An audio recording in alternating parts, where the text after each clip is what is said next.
If I may, Mr. Chair, thank you very much. Mr. Friedman, I think you said, used the words make a good law, or good law. How would you make this good law? I mean, I think everyone understands what's trying to be accomplished here. So how would you suggest there is a way to correct this to make it accomplish what we're looking for, which is to try and reduce the level of, or the recidivism rates among Aboriginal victims, female victims? That's the obvious question. I know that's what we're all here to do, and obviously that's what Senator Dick is here to do. The trouble with using the criminal law as an instrument for policy making is that it's an extremely attractive option. It costs nothing on its face. No money has to be spent, no budget accounted for.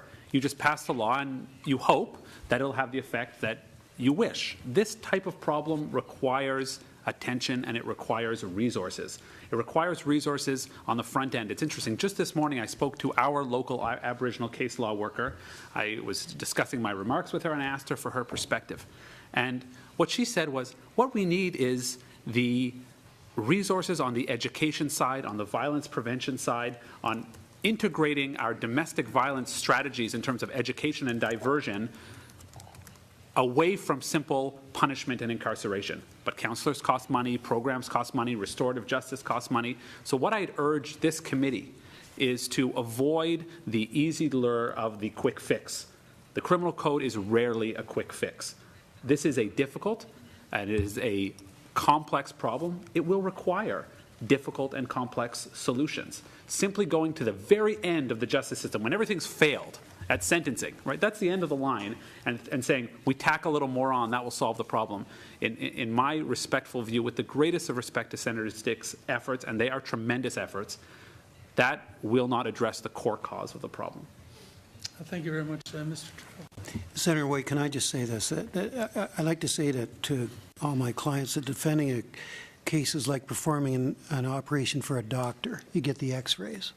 And what we're at here is a stage where x-rays are coming in with the inquiry that is going to take place. And so legislation at this particular point in time may prove to be not needed or irrelevant once the full picture comes in.